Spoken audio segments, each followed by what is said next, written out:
Hindi ba talaga naging kayo, sir? Ni Hanabi Mendoza? Ay, sir, naging kami nga nun, sir. Nung nalaman nga niya, sir, na attorney, nung nalaman nga niya na yun nga, nagkakachat nga sila ng asawa ko, nag-uusap sila. Nag-I love you ka kay Hanabi, di ba? Sabi mo nga dito, mag-I love you ka muna sa akin. Han, sobrang seryoso ako sa'yo. Gusto mo lahat ng account ko, ibigay ko sa'yo TikTok, FB, lahat dahil wala akong tinatago. Siya naman, ang init naman kasi ng ulo niya. Ayokong pag ako nakaupo dito, puro sira relationship. Ma'am, may pamilya kayo, may anak kayo. Kailangan nila ng buong pamilya. Gusto kong bigyan kayo ng pagkakataon.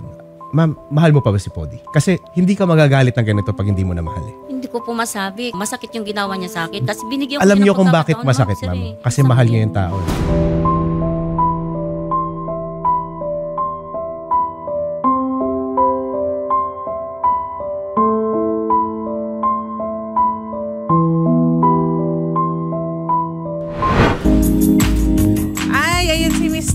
Naka-live nga po sa TikTok.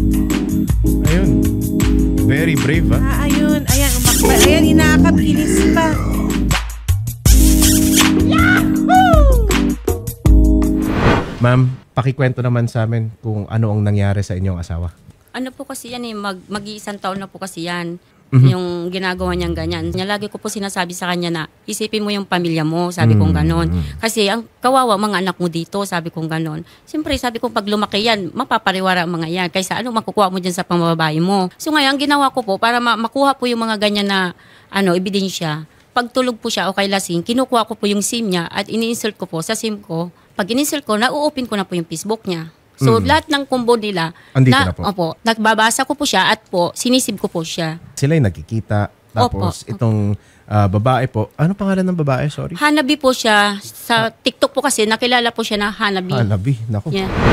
So, si Hanabi pati si Ma'am Podi Abarico, no? Saan sila nagkita, ma'am? Alam mo ba?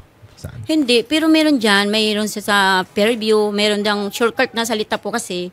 Kaso hindi ko alam kung anong meaning niya. Oo, parang may insider sila, no? Yes. Parang may sarili silang lengguwahe dito. Tawagan nila Han. So definitely, hindi lang sila magkaibigan. Yes. Diba? They are in a relationship. Yes po. Ma'am, alam mo ba kung yung inyong asawa ay binabahay itong si Hanabi? Hindi po. Basta ang naano ko po sa kanila, kada Sabado po kasi ang asawa ko nawawalan, umalis yan. Tapos Every po, Saturday. Opo, Okay. tapos linggo na lang po yan dumarating. So nag-overnight po siya? Yes. Doon. Kaya po ako nandito para linisin ko po yung sarili ko kasi gumawa sila ng yung TikTok ko na may lalaki na hindi ko naman po kilala yon. Pagkatapos mo, ginamit yung pangalan ko na Shaira na TikTok ko na ang nakalagay doon, ako pangalan ko saka may isang lalaki na magjowa, na mag-boyfriend. But alam yung panyayari na nag-away kami noon. At time na po yon, hindi po kami nag-TikTok, hindi po ako nag-TikTok nung time na yon. So in short, ma'am, no, ginawan ka nila ng peking account. Yeah. Pinapakita na ikaw Opo. mismo ang may lalaki daw ng po. lalaki. Opo.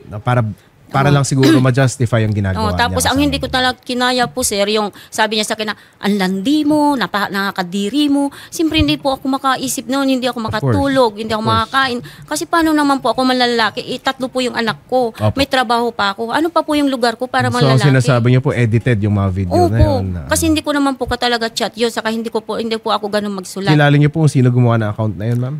Pinag-compare ko po yung chat nila na dalawa, halos parehas po, na gumagamit sila ng salita ng sayo, yung kami, saka yung nang. Kahit kalkalin nyo po yung mga combo ko o kahit hindi saan po kayo ganun mag-chat? Hindi po ako ganun mag-chat. Okay, sige ma'am.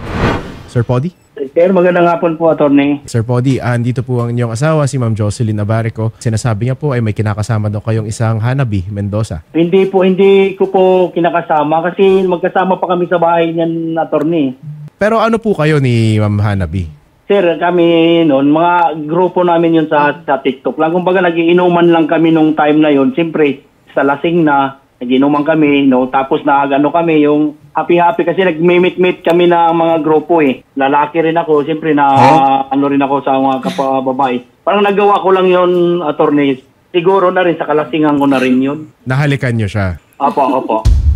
At hinalikan niyo sa labi? Opo, kasi attorney, naka-live yun eh. Kaya nakita sa lahat ng kasama namin na may nangyayari nga, nahalikan, ganun. Ilang beses kayo nagsasama? May nangyayari? 2 buwan lang yung kami kasi nung nalaman niya kasi na may asawa ko, naghiwalay kami. Yung manliligaw pa sana ako, naghiwalay na kami.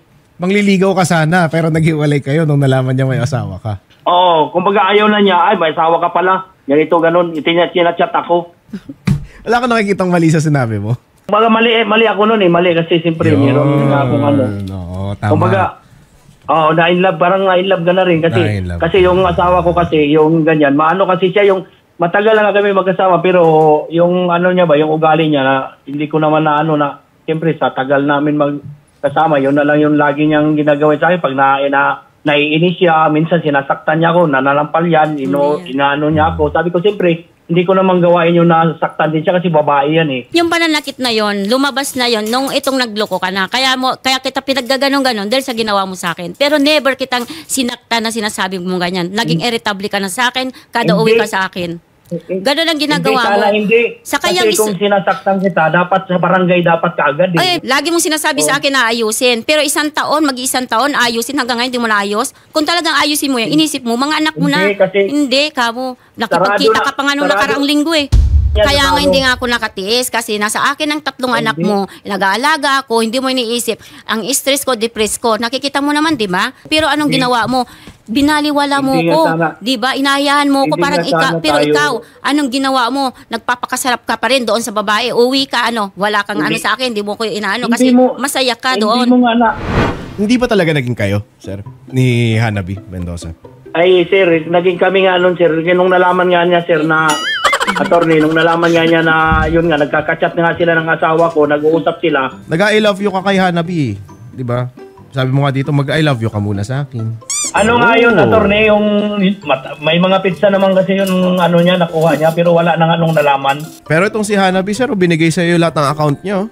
Han, sobrang seryoso ako sa'yo. Gusto mo lahat ng account ko, ibigay ko sa'yo TikTok, FB, lahat dahil wala akong tinatago. Attorney, ano na yan, yung ano na kasi yan, wala na kasi ngayon kasi nga nagkagulo-gulo na nga, yung ano na, siyempre, ayusin ngayon pa sa pamilya na nga, siyempre, siya naman, ang init naman kasi ng ulo niya.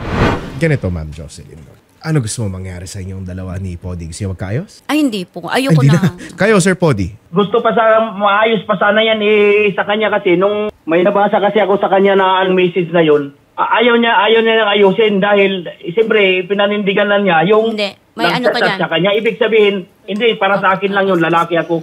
Ibig sabihin, siyempre nasasaktan ako nung nabasa kong ganyan. Bakit pinanindigan mo na ako ang gumawa nun? Sinasabi ko nga, sir, hindi na kayo yung gumawa. At the same time, si Jocelyn naman, hindi rin siya yung nagre-reply doon kasi hindi nga siya ganun mag-chat. Attorney, hawak niya yun kasi nung sinat ko siya, ganito ang nireply niya, nahack yung cellphone ko. Ngayon, sinat ko, bakit nahack? Ikaw lang nakakaalam yan. Maya-maya, binura niya yung lahat ng message yun, nabura kay balikan ko sana. Ay, nabura na lahat.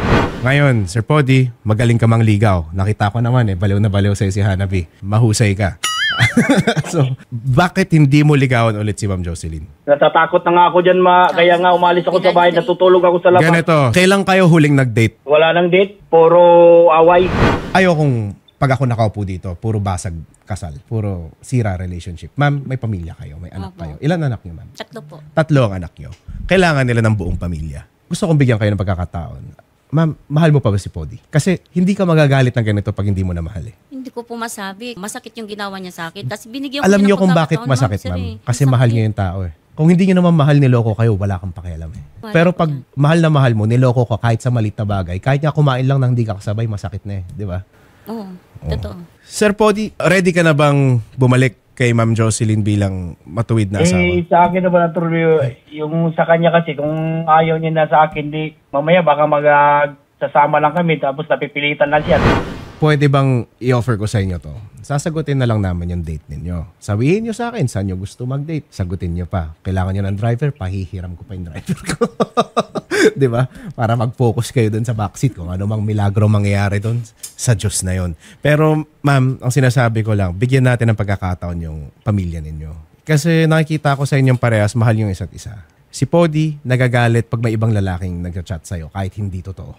Sabihin mahal ka pa niyan. Kasi selos pa siya Kayo ma'am, mahal niyo siya. Kasi ayaw niyo nga siyang mapunta sa iba Nagalit nga kayo kay Hanabi. Try niyo. Labas kayo ma'am. Sir Podi, game ka ba? Mag-usap na lang kami ng maayos. Sige sir, ganito. Mag-usap kayo. Pero the offer stands. Ayoko munang gawa ng kahit anong kaso to. Ayoko muna ng gawa ng kahit ano to. Gusto ko muna mag-usap kayong dalawa. Tignan nyo kung may natitira pang pagmamahal sa pagitan yung dalawa. Pag meron, I'll be more than happy. Diba? Okay yun, mabuo ulit yung pamilya nyo. Kung wala talaga, then let's end it at that. Ganito, ma'am. Ayusin natin. Pero pag wala talaga, ma'am, balik ka dito. Tugisin natin si Hanabi, tugisin natin si Podi. Kung kailangan nyo ng couples therapy, diba? Relationship therapy, we will also refer you there para magkaayos po kayo ni Sir Podi. Counseling, oo. Diba? Para mabuo ulit. Kasi ang dami yung, diba, tatlo. Ang dami yung obligasyon, 3 anak. Tapos kayong dalawa, tatrabaho kayo, ma'am, or nasa bahay lang, nag-aalaga. Sagot namin yung date kung gusto yung mag-date. Sagot namin kung saan yung gusto magkita. Huwag tayo tumalon sa desisyon na ayaw natin. Ayaw kung laging may nasisirang pamilya.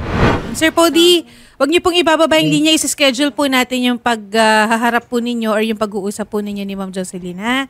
Okay. Sige, pasalamat po. Sige, ma'am. Thank you very much po.